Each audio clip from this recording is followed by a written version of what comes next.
आज मिट्टी को लेकर के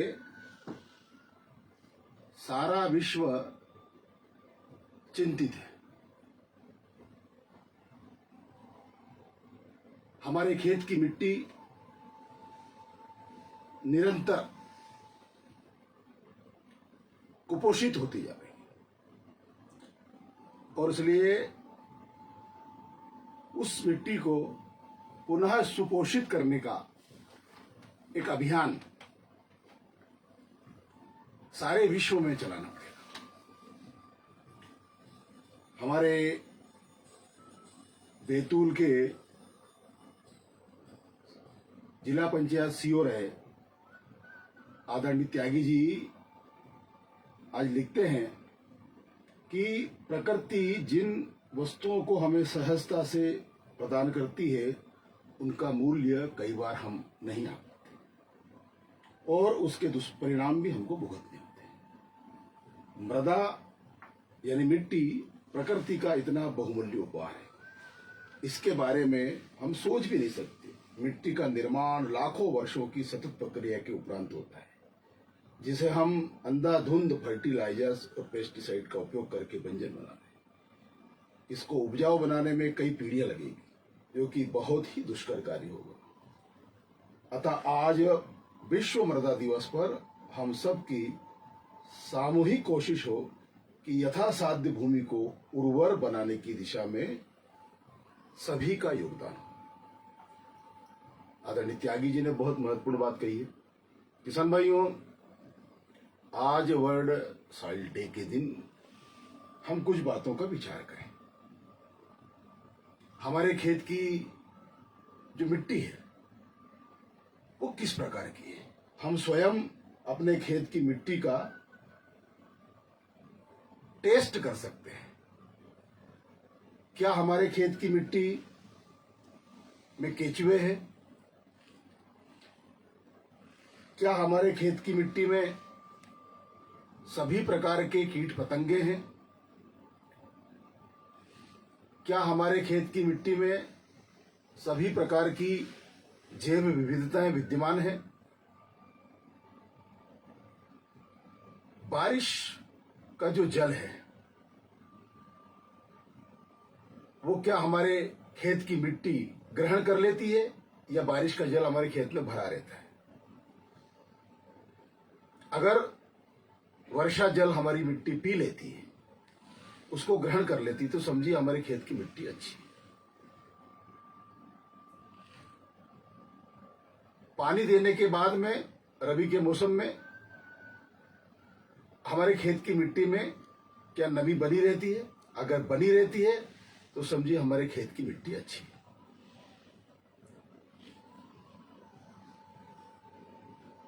ट्रैक्टर या हल चलाने के बाद में हमारे खेत की मिट्टी जब उठा करके देखते हैं तो उसके बड़े बड़े ढेले बनते हैं या छोटे छोटे बनते हैं? अगर छोटे छोटे ढेले बन रहे हैं तो हमारे खेत की मिट्टी अच्छी है। अगर बड़े बड़े ढेले बन रहे हैं तो समझिए हमारे खेत की मिट्टी खराब हो रही है। विभिन्न प्रकार के रसायनों के कारण मिट्टी में निरंतर कठोरता बढ़ रही है और इसलिए हमको एक मिट्टी सुपोषित अभियान पूरे देश में, पूरे विश्व में चलाना होगा। और इस मिट्टी को सुपोषित करने के लिए जो भी आवश्यक बातें हैं उसका हमें परिपालन करना होगा। सबसे अच्छी मिट्टी वो मानी जाती है जिसमें एक सामान्य गोबर खाद के अलावा और कुछ डालने की आवश्यकता नहीं। किसान भाइयों, हम जानते हैं कि आज से 25-30 वर्ष पूर्व गोबर खाद के अतिरिक्त हम अपने खेत में कुछ डालते नहीं थे और सभी प्रकार की फसलें हमको पर्याप्त मात्रा में मिलती थी, उत्पादित होती थी। उसका सबसे बड़ा कारण यह था कि हमारे खेत का जो जैव कार्बन है वो पर्याप्त मात्रा में था। फसल का जो अपशिष्ट, पेड़ों के पत्ते, विभिन्न प्रकार की खरपतवार और साथ में गोबर खाद, गौमूत्र, अन्य पशुओं का मल, उनका मूत्र, ये सभी हमारे खेतों को समय समय पर पर्याप्त मात्रा में मिलता था। ये मिट्टी का खाद्य पदार्थ है। जैसे मनुष्य के लिए एक पौष्टिक आहार होता है, एक संतुलित आहार होता है, उसी के कारण उसके शरीर का सभी प्रकार का विकास होता है। उसी प्रकार से मिट्टी का भी अपना एक आहार है। जैसे हमको प्रोटीन, विटामिन, सभी प्रकार के आवश्यक तत्व चाहिए, उसी प्रकार से मिट्टी को भी 16-18 प्रकार के तत्व चाहिए। और वो तत्व उसको प्रकृति से, अंतर्वर्ती फसलों से, भिन्न भिन्न प्रकार के फसल अपशिष्ट से, गोबर खाद से, पशुओं के विचरण से, ये उसको मिलते रहते थे। लेकिन पिछले 25-30 वर्षों में हम सब जानते हैं कि इसमें कहीं ना कहीं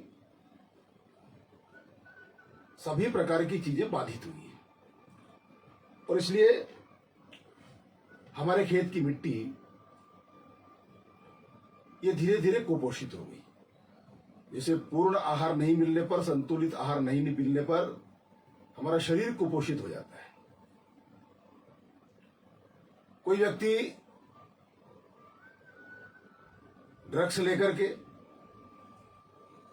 या एक साथ कई प्रकार के मल्टीविटामिन लेकर के कुछ समय के लिए स्वस्थ हो सकता है, अच्छा दिख सकता है, लेकिन लंबे समय तक नहीं रह सकता।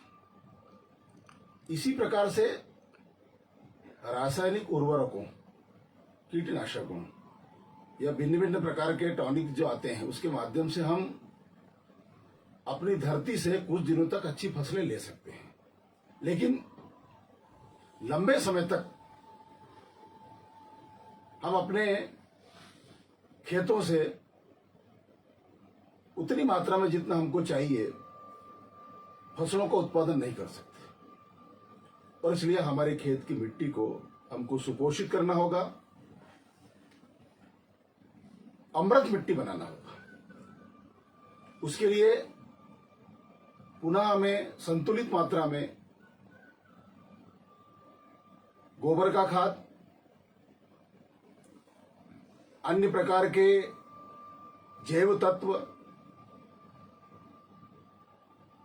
और जो एक प्रचलन चला है पिछले 10-15 वर्षों में, जो हमारी कृषि मशीनीकृत हुई विशेष रूप से, उसके कारण अंधाधुंध रसायन और कीटनाशकों का उपयोग तो हम कर ही रहे हैं, साथ में जिस तरह से फसल अपशिष्ट को नष्ट करने के लिए जो प्रयोग सारे देश में आज किसानों ने प्रारंभ किया है कि फसल अपशिष्ट को आग लगा देना, उसे जला देना। अभी बारिश के बाद में जो धान की फसल होती है उसको आग लगा देते हैं, जिसे अनेक स्थानों पर पराली जलाना बोलते हैं। और रबी की फसल के बाद में गेहूं की खड़ी फसल को काट करके वो जो डंठल रहते हैं उसमें आग लगा देते हैं, उसको नरवाई जलाना कहते हैं। और ये बड़ी मात्रा में, क्योंकि आजकल खेती जो है वो हार्वेस्टर से चल रही है और हार्वेस्टर ऊंचाई से फसलों को काट लेता है और उसके कारण जो फसल अपशिष्ट हमारे रह जाते हैं, किसान उसका कोई हल उसके पास नहीं होने से वो उसको आग के हवाले कर देता है। उसको तत्काल ऐसा लगता है कि मेरा खेत साफ हो गया, स्वच्छ हो गया अगली फसल के लिए, और मुझे ज़्यादा मेहनत नहीं करना पड़ी। लेकिन इसके कारण हमारी मिट्टी ये कितनी कुपोषित हो रही है, कितनी खराब हो रही है, ये किसान को मालूम नहीं। हर बार साल में 2 बार आग लगाने पर हर वर्ष हमारी मिट्टी जल रही है। किसान भाइयों, जब हम ईंट बनाते हैं या कुम्हार मटके या अन्य प्रकार के मिट्टी के खिलौने बनाते हैं, अन्य भिन्न भिन्न प्रकार की चीजें बनाते हैं, तो क्या करते हैं, मिट्टी को जलाते हैं। हाई टेम्परेचर पर उसको जलाते हैं और उससे वो पक जाती है। तो हम अपनी मिट्टी के साथ क्या व्यवहार कर रहे हैं, हम भी वर्ष में 2 बार उसमें आग लगा रहे हैं। तो हमारी मिट्टी पकने की ओर अग्रसर हो रही है। और आप कभी ईंट भट्टे की जो राख है उसमें फसल करने का कार्य कीजिए, उसमें लगाइए कोई बीज, क्या उगेगा? कदापि नहीं। तो ये जो मिट्टी हम जला रहे हैं खेत की, ये भी धीरे धीरे उसी ओर अग्रसर हो रही है। और एक दिन ऐसा आएगा कि उसमें बीज उगना बंद हो जाएगा। और इसलिए ये तात्कालिक लाभ के लिए जिस तरह से हम अपनी मिट्टी को जला रहे हैं, बाकी वायु प्रदूषण और अन्य प्रकार के जो कार्बन बढ़ रहा है वो तो अलग बात है, लेकिन हम अपने ही खेत को खराब कर रहे हैं, अपनी ही मिट्टी को खराब कर रहे हैं। और इसलिए आज विश्व मृदा दिवस पर आइए किसान भाइयों संकल्प करें कि हम अपनी मिट्टी को सुपोषित करने के लिए वो सभी आवश्यक कार्य करेंगे जो हमारे पूर्वज करते थे। पुनः हम अपने खेत में गोबर की खाद, गोमूत्र, फसल अपशिष्ट, भिन्न भिन्न प्रकार के प्राकृतिक खाद, फसलों का जिस प्रकार से भी हमारा अभी वर्तमान में चल रहा है, एक ही फसल ले रहा तो बहुफसली है, अंतर्वर्ती फसलें, सभी प्रकार के जैव विविधताओं से पूर्ण हमारा खेत बने, उसके लिए हमारे खेतों में फिर से मेंढक हो, फिर से केचुए हो, फिर से तितलियां आए, फिर से मधुमक्खियां मंडराए, तो समझिए कि हमारी मिट्टी अच्छी हो रही है। और इसके लिए पुनः समय तो लगेगा। इसलिए किसान भाइयों, आज मेरी आपसे व्यक्तिगत रूप से सलाह है कि आने वाली पीढ़ी हमारी अच्छी खेती करे, उसके लिए उसको मिट्टी का स्वास्थ्य अच्छा चाहिए। बिना स्वास्थ्य के मनुष्य के पास सारी व्यवस्था होने के बाद भी वो कुछ कर नहीं पाएगा। और इसलिए हमारे पास में आगे चल करके सारी मशीनें आ जाए, सब कुछ आ जाए, लेकिन अगर मिट्टी ही खराब हो गई, जिसे हम बोलते हैं कि मिट्टी पलीत हो गई, कई बार कहावत कहते हैं, तो हमारी मिट्टी ये आने वाली पीढ़ियों के लिए बची रहे, उसको हम अमृत मिट्टी देकर के जाएं, सुपोषित मिट्टी देकर के जाएं, उसका कुपोषण समाप्त करें। आइए आज विश्व मृदा दिवस पर हम सब प्रतिज्ञा लेते हैं कि वो सारी आवश्यक बातें हम अपने खेत की मिट्टी के लिए करने का प्रयास करेंगे। तो किसान भाइयों, ये थी आज की कृषि भारती के अंतर्गत मिट्टी को सुपोषित करने के अभियान की जानकारी। प्रतिवर्ष वर्ष प्रतिपदा पर यह अभियान सारे देश भर में चलता है। हम भी उस अभियान में सम्मिलित हो और साथ ही अन्य किसान भाइयों को इस अभियान से जोड़ें। इस अभियान का नाम है मिट्टी सुपोषित अभियान। धरती का श्रृंगार करना, उसके लिए हमको सभी प्रकार के फूल, पौधे, पेड़, वृक्ष, नदियां, ये सब चाहिए। और उसके लिए मिट्टी ये हमारी अच्छी हो, ये जानकारी आप सबको आज के दिन देना थी। और आज का दिन चूंकि एक विशेष दिन हमारी मिट्टी को लेकर के था, तो किसी लगी किसान भाइयों आज की ये जानकारी हमें अवश्य अवगत कराएं। 90.0 मेगाहर्ट्ज पर प्रतिदिन आप सुनते हैं रेडियो भारत भारती। अपने मोबाइल पर एफएम पर आप 90.0 ट्यून करेंगे तो आपको रेडियो भारत भारती सुनाई देगा। भिन्न भिन्न प्रकार की जानकारियां हम आपको कृषि भारती के इस एपिसोड में प्रतिदिन देते हैं। ये जानकारी आपको कैसी लगी, साथ ही आप और क्या क्या सुनना चाहते हैं। जैविक कृषि करते समय अनेक प्रकार की समस्याओं का सामना करना पड़ता है, और इसलिए जो समस्या आपके सामने आती है वो आप हमें लिख भेजिए।